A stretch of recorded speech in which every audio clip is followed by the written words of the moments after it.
ലോകത്തെവിടെ ഇസ്ലാമിക ഭീകരാക്രമണം നടന്നാലും അതിൻ്റെ അന്വേഷണം വന്നെത്തി നിൽക്കുക, അതിൻ്റെ ഒരു കണ്ണി കേരളത്തിൽ കാണും. കേരളത്തിന് എന്തെങ്കിലും ഒരു ബന്ധം അതുമായിട്ട് ഉണ്ടാകാനുള്ള സാധ്യത വളരെ കൂടുതലാണ്. നമ്മളത് ശ്രീലങ്കയിൽ കണ്ടു, മറ്റു പല സ്ഥലത്തും കണ്ടു.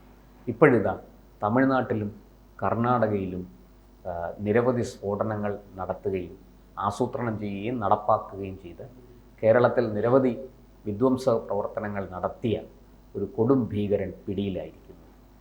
ഇയാൾ കാസർഗോഡ് സ്വദേശിയാണ്. എന്താണ് സാർ ഈ അറസ്റ്റുമായി ബന്ധപ്പെട്ട് നമുക്ക് പറയാൻ കഴിയുന്ന, നമുക്ക് നടത്താൻ പറ്റുന്ന വിലയിരുത്തലുകൾ എന്തൊക്കെയാണ്? അത് നോക്കുമ്പോൾ നമുക്ക് രാഷ്ട്രീയവും ചരിത്രപരവുമായിട്ടുള്ളൊരു വിശകലനം ആവശ്യമാണ്. പ്രശാന്തേ, നമ്മുടെ ഇന്ത്യയിൽ കോൺഗ്രസിൻ്റെ ഭരണകാലമെന്ന് പറയുന്നത് ഭീകരവാദികളുടെ, എടുത്തു പറയുന്നു, ഭീകരവാദികളുടെ സുവർണകാലമായിരുന്നു. ആർക്കെങ്കിലും അത് സുവർണകാലമായിട്ടുണ്ടെങ്കിൽ അത് അഴിമതിക്കാർക്കും ഭീകരവാദികൾക്കുമാണ്. അതിലേറ്റവും ശ്രദ്ധേയം ഭീകരവാദികളാണ്. അവർ കൊഴുത്തു തടിച്ച് പാലൂട്ടപ്പെട്ട് വളർന്നിരുന്നു ആ കാലഘട്ടത്തിൽ.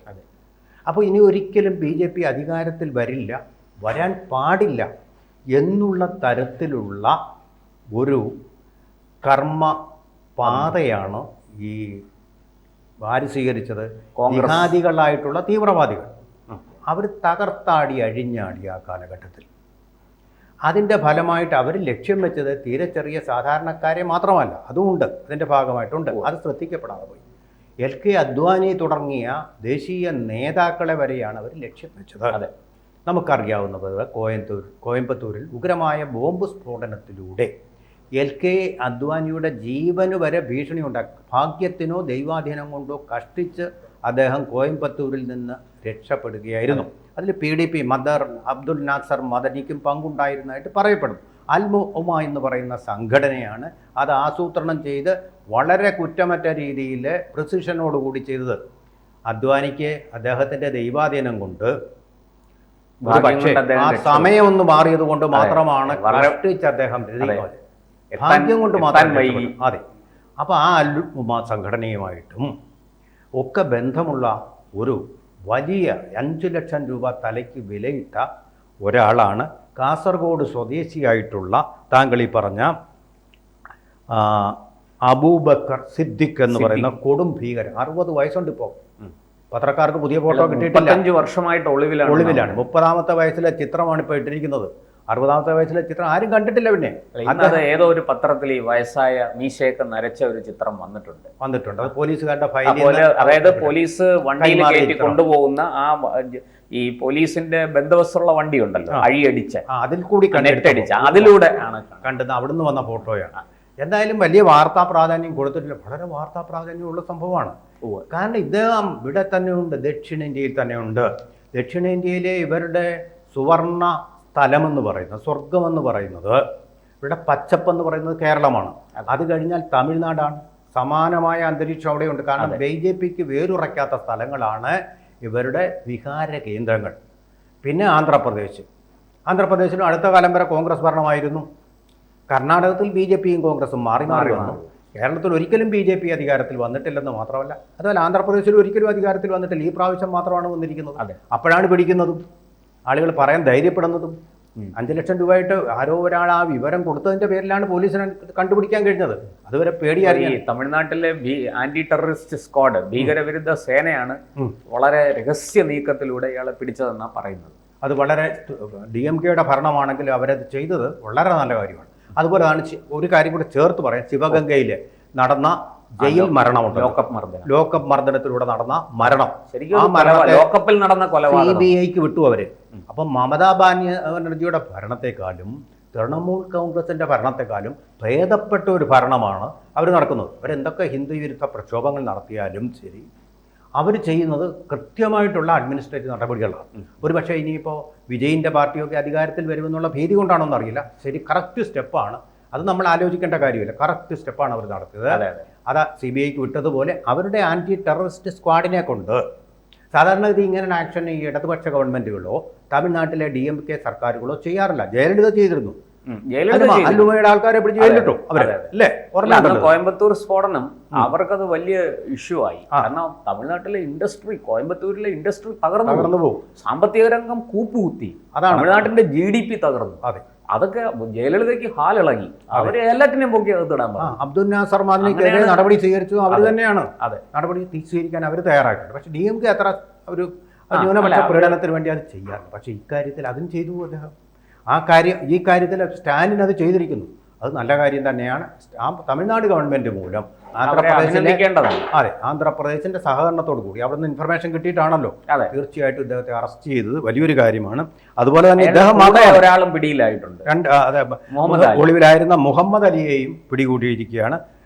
അതുപോലെ തന്നെ യൂനുസ് മൻസൂർ എന്നുള്ള വിവിധ പേരുകളിലാണ് ഈ മനുഷ്യൻ അറിയപ്പെട്ടിരുന്നത്. പല പേരുകളിലാണ് അറിയപ്പെട്ടിരുന്നത്. 1999 കേരളത്തിലും തമിഴ്നാട്ടിലും ഉണ്ടായ സ്ഫോടന പരമ്പരകൾ കേരളത്തെ വിറപ്പിച്ച, തമിഴ്നാട് വിയർക്കുന്നു, ഇന്ത്യ വിയർക്കുന്നു എന്ന് പറഞ്ഞ ഹെഡ്ലൈൻ കൊടുത്താണ് പത്രങ്ങളൊക്കെ. ആ വിറപ്പിക്കലിന്റെ പിന്നിലുള്ള സൂത്രധാരന്മാരെയാണ് ഇപ്പോൾ ഇത്രയും വർഷങ്ങൾക്ക് 26 വർഷത്തിന് ശേഷം പൊക്കിയിരിക്കുന്നത്. കേന്ദ്ര ഗവൺമെന്റിന്റെ വലിയൊരു നേട്ടമാണ്. അപ്പോൾ ഇന്റലിജൻസിന്റെ വലിയൊരു വിജയവും കൂടിയാണ്.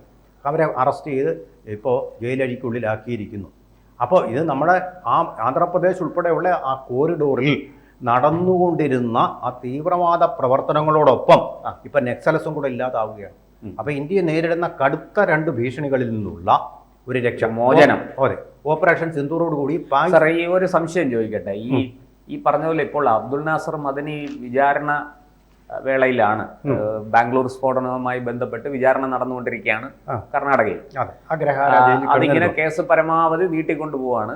അബ്ദുൽ നാസർ മദനി രോഗഗ്രസ്തനാണ്, കിഡ്നിക്ക് കംപ്ലൈന്റ് ഉണ്ട്, ചികിത്സ നടന്നുകൊണ്ടിരിക്കുന്നു ഒരു വശത്ത്. ഇതൊക്കെയുണ്ട്. ഈ അബൂബക്കർ സിദ്ദിഖിയുടെ അറസ്റ്റ് ഈ പറഞ്ഞതുപോലെ ബാംഗ്ലൂർ സ്ഫോടനത്തിലേക്ക് വെളിച്ചം വീശുന്ന എന്തെങ്കിലും അതിനകത്ത് കിട്ടാൻ സാധ്യതയുണ്ടോ? കാരണം ഉണ്ടാവാം. കാരണം ഇവരെല്ലാം ജിഹാദികളെല്ലാം ഒരേ ഗ്രൂപ്പ് തന്നെയാണ്, ഒരേ മനസ്ഥിതിയോട് കൂടിയാണ്, പരസ്പരം സഹകരിക്കുന്നവരാണ്. അങ്ങനെ ഒരു കാരണം ഈ ബാംഗ്ലൂർ സ്ഫോടനത്തിലെ പ്രധാന പ്രതി എന്ന് പറയുന്നത് അബ്ദുൽ നാസർ മദനിയുടെ ശിഷ്യനാണ് തടിയന്റെ അവിടെ നസീർ, ലഷ്കർ ഇ തോയ്ബയുടെ ദക്ഷിണേന്ത്യൻ കമാൻഡർ ആയിരുന്നു. അയാളെ പിടികൂടിയത് ബംഗ്ലാദേശ് അതിർത്തിയിൽ നിന്നാണ്. അതാണ് അതിലെ രസം. ബംഗ്ലാദേശും നേപ്പാളും ഇതിന്റെ ഹാവൻസ് ആണ്. അവിടെ നിന്നാണ് ഇവർ നുഴഞ്ഞു കയറി ഇങ്ങോട്ട് വരുന്നത്.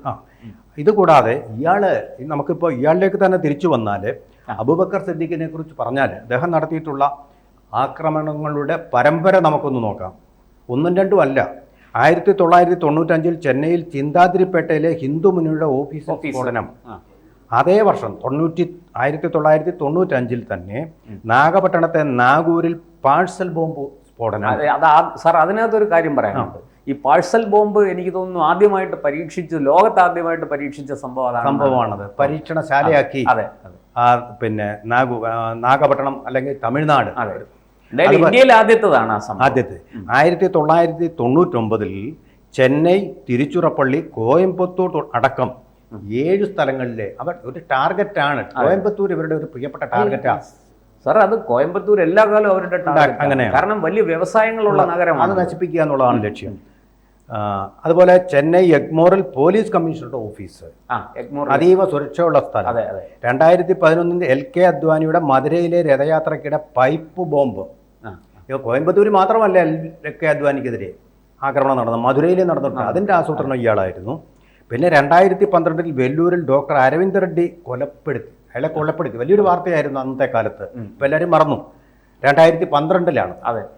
2013 ബംഗളൂരുവിലെ മല്ലേശ്വരത്ത് BJP ഓഫീസിലുണ്ടായ ബോംബ് സ്ഫോടനം. അതോടുകൂടി അവസാനിച്ചു അവൻ്റെ. പിന്നെ BJP ആണ് ഭരണത്തിൽ വന്നത്.